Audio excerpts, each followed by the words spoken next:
Level 1, the nursing student. Level 1 is where it all begins. You are 18, maybe 22. You got into nursing school and you celebrated like you had already made it. You told your family, your friends, everyone. You posted about it. You felt like the hard part was over. It was not over. It had not even started. Nursing school is 2 to 4 years, depending on whether you're doing an associate's degree or a Bachelor of Science in Nursing, your BSN. Most hospitals now require a BSN for new hires, so most people go the 4-year route. 4 years of the most relentless academic pressure you have ever experienced, and none of it prepares you for the floor the way you think it will. The first year is all classroom: anatomy and physiology, pharmacology, microbiology, pathophysiology. You are memorizing drug classifications, drug interactions, safe dosage ranges, contraindications. You are learning how the heart works, how the kidneys work, how the liver processes medication, how infection spreads, how the body compensates when something goes wrong, and what happens when the compensation fails. You are also learning to think differently than you have ever thought before. Nursing school does not teach you facts and then test you on the facts. Nursing school teaches you clinical reasoning and then throws you into test questions that have no obvious right answer. Every question has 4 options that all look correct. You have to pick the most correct one, the one a nurse would pick, and you have to learn to think like a nurse before you have ever been one. Your first clinical rotation happens in your 2nd year. You are placed in a hospital unit with a clinical instructor supervising a small group of students. You are assigned 1 patient. 1. And that 1 patient takes everything you have. You walk into the room. The patient is 67 years old. She has congestive heart failure, type 2 diabetes, and a urinary tract infection. She has 4 IV medications running, a Foley catheter, supplemental oxygen, and a wound on her left heel that needs to be assessed and redressed. Your clinical instructor is watching you. You have practiced everything in the simulation lab. You have practiced assessments on a mannequin. You have practiced IV management on a plastic arm. None of that prepared you for a real person looking at you while you try to remember the steps. You wash your hands. You introduce yourself. You do your assessment head to toe. You listen to lung sounds, and you hear something that does not sound right, and you do not know if it is a crackle or a wheeze, or if your stethoscope is just positioned wrong. You check the wound, you check the IV lines, you document everything. It takes you 3 hours to do what an experienced nurse does in 45 minutes. Your clinical instructor says you did fine. Fine is not a compliment in nursing school. Fine means you did not hurt anyone. 2nd year, 3rd year, more rotations, medical surgical, pediatrics, obstetrics, psychiatric nursing, community health. You rotate through every specialty because nursing school makes you try everything before you choose anything. You're good at some and uncomfortable with others. You spend a week on the psychiatric unit and it changes how you see people. You spend a day in labor and delivery and watch a birth and feel something you cannot fully name. You study for the NCLEX. The NCLEX is the national licensing exam that every nursing graduate must pass to become a registered nurse. It is a computerized adaptive test, which means it adjusts its difficulty based on your answers. If you answer correctly, it gives you a harder question. The minimum number of questions is 75. The maximum is 145. The exam stops when it determines with statistical certainty whether you are safe to practice. You will not know how many questions you got until it stops. Some people finish in 75 questions and have no idea if they passed or failed. You sit in your car in the parking lot and you cannot tell. You pass. You are now a registered nurse. You have a license. You have a title. You have no idea what you are doing. You are moving to Level 2. Level 2, the new graduate nurse. Level 2 is the year that either makes you or breaks you. And it breaks more people than the profession likes to admit. You get your first job.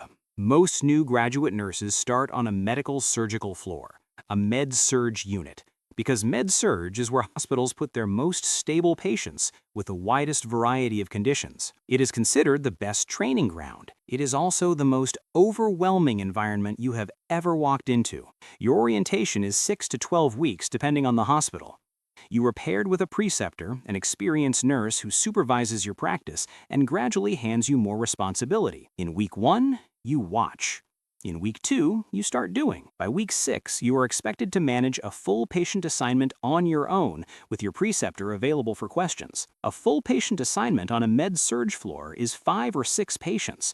5 or 6 people who all need medication administration, assessments, wound care, patient education, discharge planning, family communication, physician updates, and documentation, all at the same time, all with competing needs, all with call lights that go off the moment you walk out of one room to go into another. You are making around $60,000 a year, depending on your state. You are working 3 12-hour shifts per week, which sounds manageable until you realize that a 12-hour shift is actually 13 or 14 hours, because handoff report runs long and you cannot leave until your documentation is complete, and your documentation is never complete when you think it will be. Your feet hurt in a way you did not know feet could hurt. You buy compression socks. You buy the most expensive nursing shoes you can afford. Your feet still hurt. You make a medication error in your 3rd month. Not a catastrophic one. You give a medication 30 minutes late because you had a patient deteriorating in another room and you had to prioritize. 30 minutes late is technically a medication error. You fill out an incident report. You feel terrible about it for a week. Your preceptor tells you that every nurse has incident reports, and the ones who say they don't are lying. This helps slightly. You cry in your car after a shift. Once, then twice, then regularly. Not because you were weak, because you were taking on other people's suffering for 13 hours at a time, and there is nowhere to put it when you walk out. The patient who died during your shift at 3 a.m., the family who was screaming in the hallway because no one had updated them in 4 hours and they were terrified. The 90-year-old man who held your hand and asked if he was going to be okay, and you told him you were going to take good care of him, and he died 3 hours later, and you wonder if you should have said something different. You learn. You get faster. What took you 3 hours in clinical now takes you 90 minutes. You start to trust your assessment instincts. You walk into a room and you look at a patient, and before you check a single number, something tells you this person looks different, and you have learned to act on that feeling, because that feeling has a name, and the name is clinical intuition, and it saves lives. 1 year in, 2 years in, you are not new anymore. You're thinking about where you want to go next. Level 3. The specialty nurse. Level 3 is when you stop being a generalist and start becoming an expert. After 2 to 3 years on med-surg, most nurses move into a specialty: critical care, emergency nursing, labor and delivery, oncology, operating room, pediatrics, cardiac care. You choose based on where your clinical rotation felt most alive, where the work felt most like the reason you went into nursing in the first place. You choose the intensive care unit. The ICU. The ICU is a different world from med-surg. Your patient ratio drops from 6 patients to 2, sometimes 1 if the patient is critically unstable. But those 1 or 2 patients are the sickest people in the hospital. They're on ventilators. They're on continuous drips of medications that require titration, meaning you are adjusting the dose in real time based on the patient's response, a fraction of a milliliter per hour in either direction, because too much or too little of the wrong medication can kill someone in minutes. You go through an ICU orientation that is longer and more intense than your original new graduate orientation. You are learning hemodynamic monitoring, which means reading arterial lines and central venous pressure lines and pulmonary artery catheters, interpreting numbers that tell you what is happening inside the cardiovascular system in real time. You are learning ventilator management, how to read waveforms, how to troubleshoot alarms, when to call respiratory therapy, and when to handle it yourself. You are learning to read a deteriorating patient before the monitor's alarm. The monitor's alarm after the problem. The nurse sees it coming. You earned your CCRN, your critical care registered nurse certification. You study for 6 months. You pass on your first attempt. The certification means you have demonstrated knowledge above the baseline. It means something to other ICU nurses. It means nothing to the patient who is trying to pull out their endotracheal tube at 3 a.m. because they are confused and frightened and do not understand why they cannot breathe on their own. You manage that patient with one hand on the tube and the other reaching for the call light, and your voice calm and your instructions clear, because you have learned that your calm is contagious and your panic would be too. You are making $75,000 to $90,000 a year now, more with night shift differentials and weekend differentials. You have stopped crying in your car after every shift. You still cry sometimes. You have just gotten better at knowing which situations deserve the tears and which ones need you to process them and move forward. 5 years in, you're thinking about what else you can do with what you know. Level 4. This is where the path splits, and which way you go says something about what kind of nurse you are. Some nurses go back to school and become nurse practitioners. Some move into leadership as charge nurses, and eventually nurse managers. Both paths require everything you built in the first 3 levels. Neither path is easier than the other. If you go the nurse practitioner route, you go back to school for a master's degree or a doctorate. 2 to 4 more years of education, while most people continue working full-time. You are in class on your days off, you are doing clinical hours in addition to your regular shifts, you are writing papers and taking exams and completing competency evaluations, and you are exhausted in a way that is different from floor nurse exhausted. Because floor nurse exhausted is physical, and this exhausted is everything at once. You choose your specialty: family practice, acute care, psychiatric mental health, neonatal. You complete your program, you sit your certification exam, you pass. You now have prescriptive authority. You can diagnose, you can order tests, you can prescribe medications. You are not a physician, but you are practicing at a level that would have been unimaginable to the student who could not figure out the difference between a crackle and a wheeze in her first clinical. Your salary jumps to $110,000 to $130,000 a year. In some specialties, in some states, higher. You have your own patient panel. People schedule appointments to see you specifically. They call you their provider. If you go the leadership route, you become a charge nurse first. The charge nurse is the nurse who runs the unit for a given shift. You are the one the other nurses come to when they have a question they cannot answer, when a situation is escalating, when a physician is being difficult and someone needs to advocate firmly and professionally on the patient's behalf. You are the one who manages the staffing crisis when 2 nurses call out sick and the unit is short, and the house supervisor is telling you to make it work with what you have. You become a nurse manager.